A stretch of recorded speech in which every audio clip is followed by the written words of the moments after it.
After countless generations of survival in caves and forests, humanity began a transformation. We learned to tame fire, to farm the land, and to build the first villages. This was the true dawn of civilization, a fragile beginning that would shape the world to come. Chapter 2: From Caves to Villages. The Dawn of Civilization. Let us begin at the caves, the supposed cradles of human culture.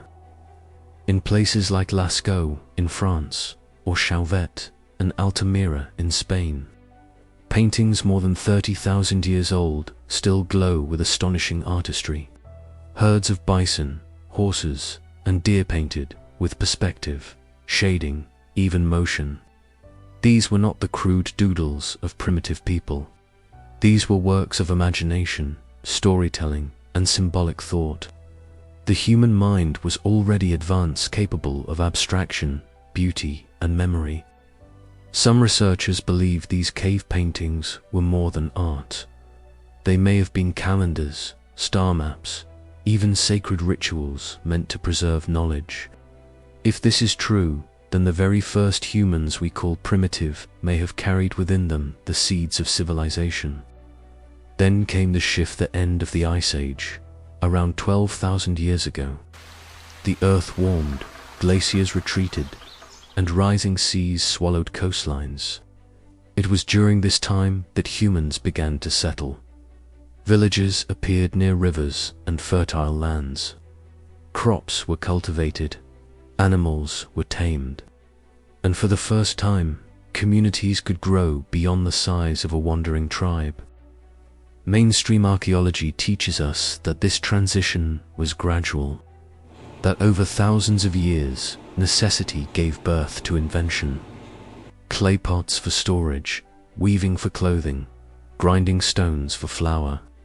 And with stability came population growth, and with population came complexity. But there is a mystery here. Some of the earliest known settlements, such as Jericho in the Levant, are far older and more sophisticated than expected. Archaeological evidence suggests that Jericho was already a walled city as far back as 9000 BC, long before the official dawn of civilization. Why did these people, supposedly fresh out of the Stone Age, build fortifications, towers, and organized communities? What were they protecting themselves against? Another site, Çatalhöyük in modern-day Turkey, dating to 7500 BC, reveals a city with thousands of people, wall paintings, shrines, and complex social structures. The inhabitants lived in houses packed closely together, entered through the roof by ladders, and decorated their walls with images of bulls, goddesses, and geometric designs. This was no village of primitive farmers. It was a proto-city, a center of culture, belief, and possibly trade. These early settlements raise an uncomfortable question. How did humans, supposedly unsophisticated and inexperienced, leap so quickly into advanced social organization? Did knowledge simply appear with agriculture? Was it inherited from an earlier, forgotten age? Consider this.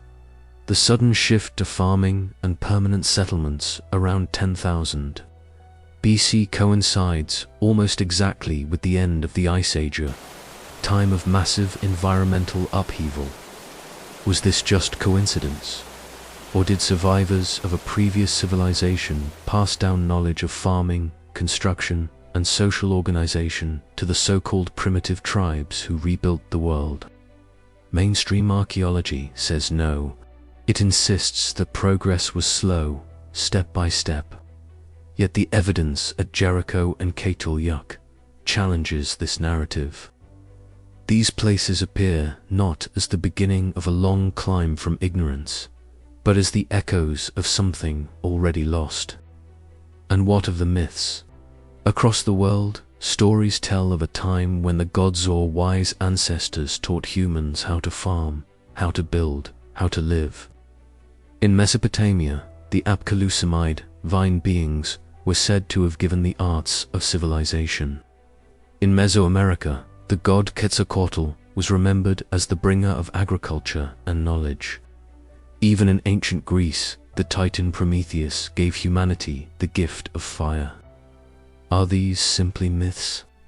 Or faint memories of real teachers, survivors of a forgotten world, who carried fragments of knowledge into a new, shattered age? The dawn of civilization, then, is not a simple story of caves to huts to cities. It is a story riddled with mysteries, leaps, and contradictions. At every turn, the question lingers: did humanity truly rise from ignorance by itself, or was it guided, helped, perhaps even restarted by something older? As we move forward in our journey, we will leave the caves and villages behind and step into the great river valleys where mainstream history says civilization truly began: Mesopotamia, Egypt, the Indus Valley. But even there, the story is not as straightforward as it seems.